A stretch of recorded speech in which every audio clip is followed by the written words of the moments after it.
পঞ্চম শ্রেণীর প্রিয় শিক্ষার্থীরা, আজকে আমি তোমাদের সাথে আলোচনা করব তোমাদের চতুর্থ অধ্যায়ের গাণিতিক প্রতীকের 21 পৃষ্ঠার যে সমস্যাটি আছে এই সমস্যাটি নিয়ে।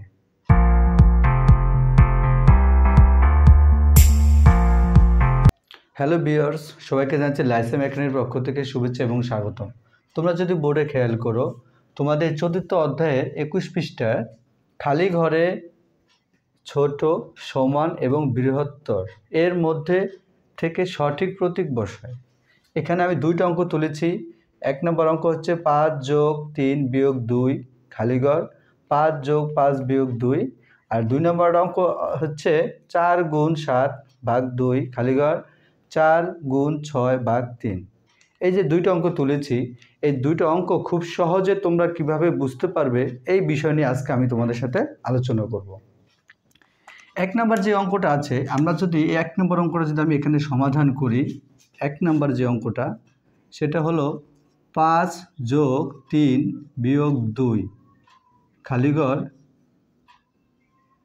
5 যোগ 5 বিয়োগ 2। তো এই খালিঘরের প্রথম যে অংশটা আছে এটাকে যদি আমি বাম পক্ষ ধরি, আর খালিঘরের পরেরটা যেটা আছে এটাকে আমি ধরবো ডান পক্ষ। আমি দুইটা ভাগে ভাগ করে নেব। খালিঘরের আগেরটাকে ধরবো বাম পক্ষ এবং খালিঘরের পরের যে অংশ আছে সেটাকে ধরবো ডান পক্ষ।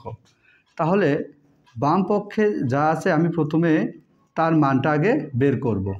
বাম পক্ষে আছে 5 যোগ 3 বিয়োগ 2। তাহলে খেয়াল করো, এখানে আমরা জানি যদি কোনো গাণিতিক প্রতীকে বা গাণিতিক বাক্যে যোগ বিয়োগ গুণ ভাগ উভয়ই থাকে, তাহলে সর্বপ্রথম গুণ বা ভাগের মধ্যে যেটা বামে থাকবে মানে আগে থাকবে তার কাজ করতে হবে, তারপর যোগের কাজ, সর্বশেষ বিয়োগের কাজ। তো এখানে এই অঙ্কের ভিতরে আছে যোগ আর বিয়োগ। যোগ আর বিয়োগের ভিতরে প্রথম আমরা যোগের কাজটা করব। তাহলে 5-এর সাথে যদি আমরা 3 যোগ করি তাহলে হয় 8। 5-এর সাথে 3 যোগ করলে হয় 8। 8 বিয়োগ 2।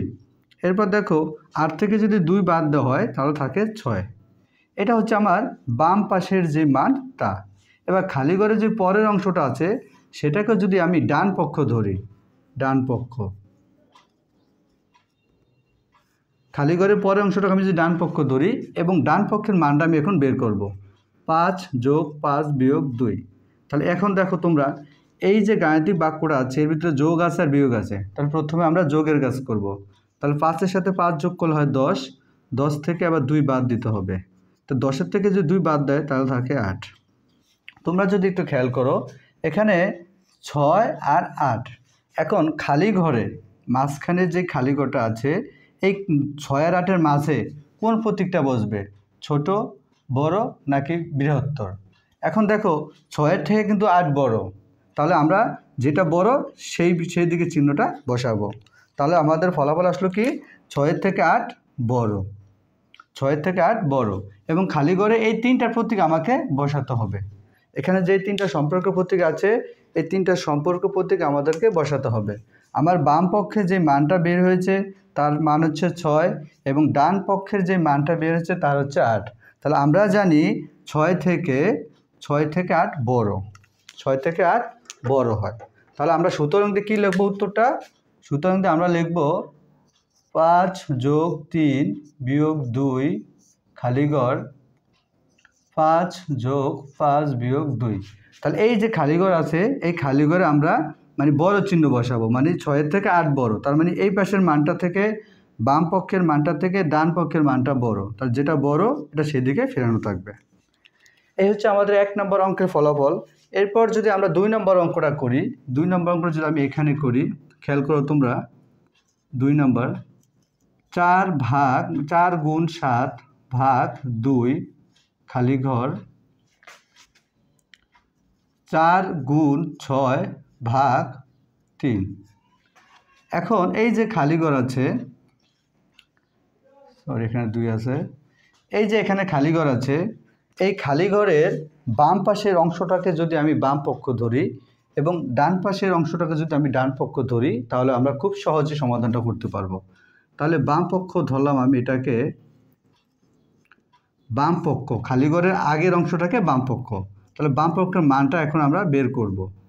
তাহলে আমরা যদি মানটা বের করি, খেয়াল করো তোমরা, গাণিতিক বাক্যে আমি আগেও একটা ক্লাসে তোমাদের বলেছিলাম, যদি কোনো গাণিতিক বাক্যে যোগ বিয়োগ গুণ ভাগ সব কিছুই থাকে, তাহলে গুণ ও ভাগের মধ্যে যেটা আগে থাকবে তার কাজটা করতে হবে, সর্বশেষ যোগ আর বিয়োগের কাজ।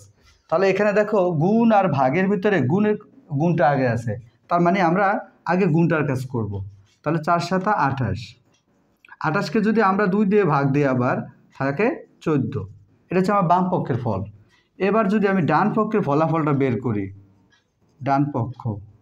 ডান পক্ষের মানটা আমি এখন বের করব।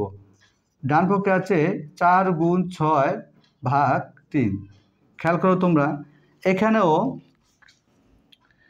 খেয়াল করো তোমরা, গুণ আর ভাগের মধ্যে গুণটা আগে আছে, তার মানে আমরা আগে গুণের কাজটা করব। তাহলে 4 দিয়ে 6কে গুণ করলে 4 × 6 = 24 হয়। 24কে আবার 3 দিয়ে ভাগ করব, তাহলে 3 24-এর মধ্যে কয়বার যায়? 8 বার যায়।